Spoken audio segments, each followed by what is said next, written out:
Welcome, writers, warriors, and those with publishing goals. Today, we're continuing my self-publishing series and talking about outlining. So far, we've used mind mapping to help you come up with an idea for your book. Today, we're going to talk about how to turn that idea into a structure that you can use to write and publish your book. Allison here, creative warrior ready to help you unleash your creativity. As an author going through my own publishing journey, I know the challenges writers like you face when trying to write and publish. I have 2 books of short fiction available on Amazon right now, but I am working hard to publish my first novel, The Lost Girl, by October 3rd of this year.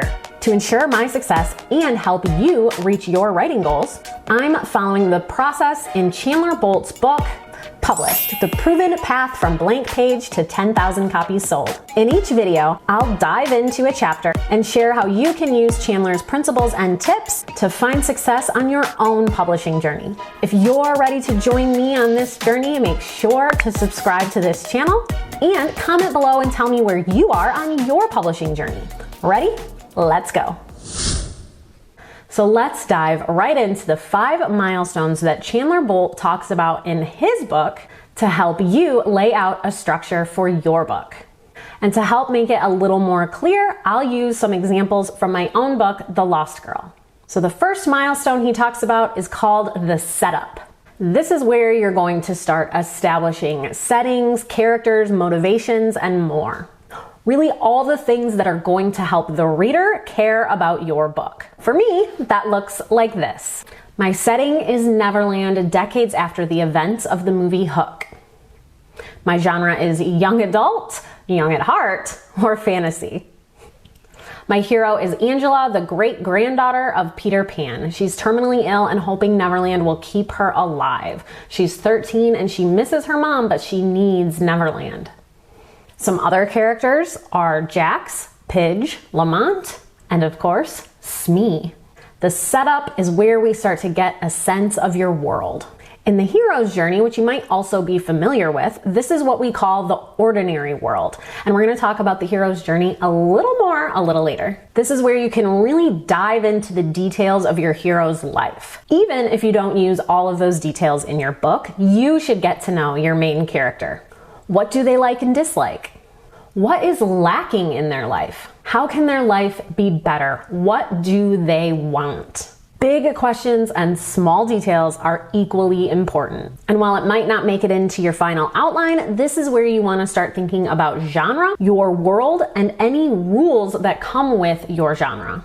For example, most romance books have a happy ending. Most fantasy books have names you can't really pronounce. Just kidding, kind of. The next milestone is the inciting incident. This is the moment where there's no going back for your hero.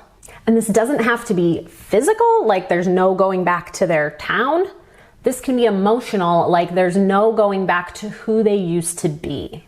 Even if they don't quite know who they're going to be yet, that's all part of the journey. The inciting incident should be exciting. Depending on your genre, this doesn't mean it has to be big. For me, in my book, the inciting no going back moment was when Angela actually arrives in Neverland. She meets the Lost Boys and they whisk her off on some adventures. She's one of them and there is no going home now. The next milestone is the first slap, the dark before the dawn. This is the moment that should leave your readers wondering how your character is going to make it through.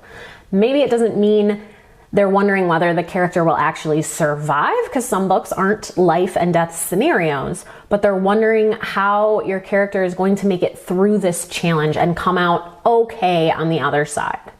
Because by now, we should know what your character wants, and this moment should leave us wondering if they're going to get it. P.S. It's okay if your readers know that this moment or a moment is coming. You don't need to get clever and hide it, but you can get clever in your approach and how you present it. While I can't get too detailed here because spoilers, I can tell you that the first slap, the dark before the dawn in my book, is when Angela meets who? Somebody. Well, I can't tell you who. I can tell you it sure puts a wrench in her plans to relax and live her life in Neverland. The next milestone is the second slap, but there's hope. There's hope that they're gonna stop getting slapped around. Hope that things are gonna get better. For me, since I already have it up here, you can see my second slap is when blank and blank fight. Can't give you details, you gotta read the book, but it leaves you wondering what's gonna happen. Will blank come back? You maybe sense that they will and that there's some hope for Angela, but you're still wondering what's gonna happen. This moment should ideally be tied to something that the character, that the hero has learned about themselves along the way, or is still learning about themselves, and this moment helps them learn it. Now our next milestone is the all-important climax. All I can say about the climax in my book is that the pirates are coming. This is the moment we've all been waiting for. The hero has their moment. This is not the moment to be subtle. Go big or go home, if you will. If your hero is winning here, they should win big. And yes, I said if. We'll get to that in a second.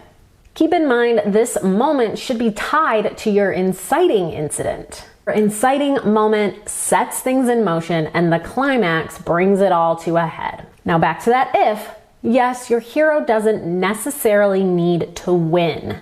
Many climaxes do result in the death of the hero, but be careful here. Maybe the hero's death symbolizes a huge moment of growth for them. Maybe they've been really selfish throughout the whole book and not willing to make any sort of sacrifice, and now they're making the ultimate sacrifice. That is huge growth. Maybe their growth is the only way to save the world. And that's okay. There are plenty of stories where the hero doesn't make it. I'm thinking of Armageddon. Spoiler. But you'll need a damn good reason for this to be the case. If the payoff isn't worth it, your readers are not going to be happy. All right, we've covered these 5 big milestones, and now you can use these questions and these moments and the information you wrote down when we were mind mapping to start to create an outline. If you're not an experienced outliner, it's okay.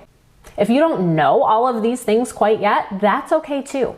Your outline doesn't have to be super detailed, but you should have some idea of how you're going to get your character out of their normal, ordinary, maybe boring world through their journey and to their big moment, whatever that is. If you don't know yet, just use generalities. I use this word all the time, yet I cannot pronounce it. Generalities to send you in the right direction. Like, X needs to experience a moment that teaches them X.